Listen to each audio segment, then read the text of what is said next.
रानीपेट जिला अराकोनम थाकुलम नगर निगम के बगल में 70 से अधिक लाभार्थियों को मुफ्त घर के भूखंड देने का कार्यक्रम माननीय हथकरघा कपड़ा मंत्री रानी पेट्टई आर गांधी द्वारा शुरू किया गया था, जिसमें फातिमा राजस्व जिला कलेक्टर आराकोनम आर सुश्री जिला कलेक्टर आराकोनम थाकुलम शहर परिषद के अध्यक्ष एस नागराज, उपाध्यक्ष कौमला जयकंचन, वार्ड सदस्य साहिरा बानू, गोभी मोहम्मद कासिम कार्यक्रम में पांचन डीएम के कजगम के अधिकारी और कई ग्रामीण शामिल हुए।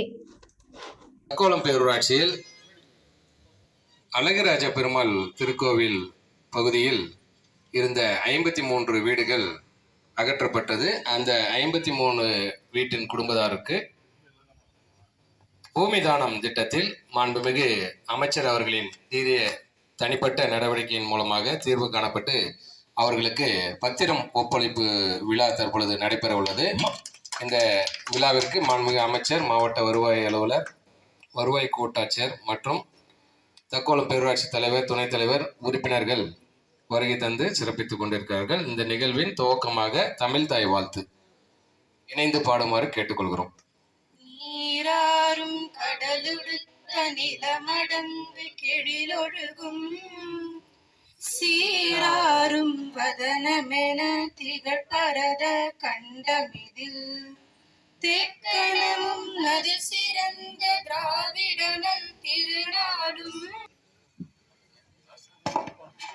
பார்த்துக் கொண்டிருக்கின்ற எங்கள் மாவட்ட செயலாளர் மாண்புமிகு கைத்தறி மற்றும் துணைத்துறை அமைச்சர் அவர்களை வணங்கி மற்றும் விழாவிற்கு வந்திருக்கின்ற அரசு அதிகாரிகள், உள்ளாட்சி பிரதிநிதிகள், சட்டமன்ற மற்ற உறுப்பினர்கள் அனைவருக்கும், பேராட்சி மன்ற உறுப்பினர் அனைவருக்குமே வணக்கத்தை தெரிவித்துக் கொண்டு இந்த நிகழ்ச்சி இன்னைக்கு ஒரு வரலாற்று சிறப்புமிக்க நிகழ்ச்சி.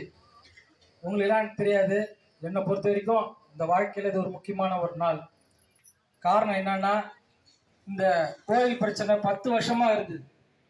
அதிமுக ஆட்சியில் 10 வருஷமா இருந்தது. எவ்வளோ முயற்சி பண்ணாங்க, நடக்கல. யார் உங்களெல்லாம் தெரியுமோ இல்லை, இதில் வந்தவங்க ஒரு 10-20 பேர் இருக்கும். 2 மணிக்கு நம்ம அமைச்சர் வீட்டுக்கு நாங்கள் கூட்டம் போனோம். கூட்டம் போகும்போது அவர்கிட்ட அழைச்சி போகும்போது அவர் சொன்னோம், என்ன பிரச்சனைன்னு. கோயில் கட்டணுன்றாங்க, ஆனால் இவங்க இவ்வளோ வருஷமா இருந்துட்டாங்க, இவங்களுக்கு இடம் இல்லை, இடம் வேணும்னா இடம் கொடுத்தா அவங்க ஒன்றும் போது நானும் அதே மனவெளியோட தான் இருந்தேன். நீங்க என்னடா எல்லாம் தனியா நிக்கிறாங்களே, இவங்களுக்கு என்ன பண்ண முடியும் அப்படின்னு.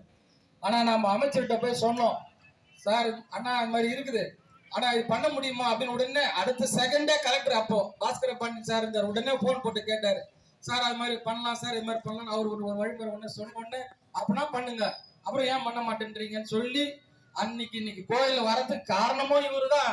இன்னைக்கு நீங்க ஒரு வீட்டு மனையில இருக்கிறதுக்கும் காரணம் இவரு தான். இது ஒரு மிகைப்படுத்தியோ அதுல சொல்லும் போது அதோட கஷ்ட நஷ்டங்கள்லாம் சொல்லும் போது எனக்கு ஒண்ணுமே புரியல. திருப்பி அண்ணன்கிட்ட தான் சொன்னோம், அண்ணா இது மறுபடியும் எப்படின்னா பண்ணணும்னா, எல்லாரும் மக்கள்லாம் இடிச்சு 1 வருஷம் கஷ்டப்பட்டு இருக்காங்க. உடனே ஒரு போன் போட்டார், அடுத்த போர்டு மீட்டிங்ல அதை வைக்கணும்னு சொன்னார். வச்சு தயவு செய்து எங்களெல்லாம் கூட நீங்க எல்லாரும் மறந்துருங்க. நாங்கெல்லாம் எங்களை பத்தி என்னென்னமோ நீங்க எதனா நினைச்சீங்க. ஆனா நீங்க தயவு செய்து எங்க முதலமைச்சர், எங்க அமைச்சர், இவங்களை மட்டும் வாழ்க்கையில மறக்கவே விட. நன்றி, வணக்கம்.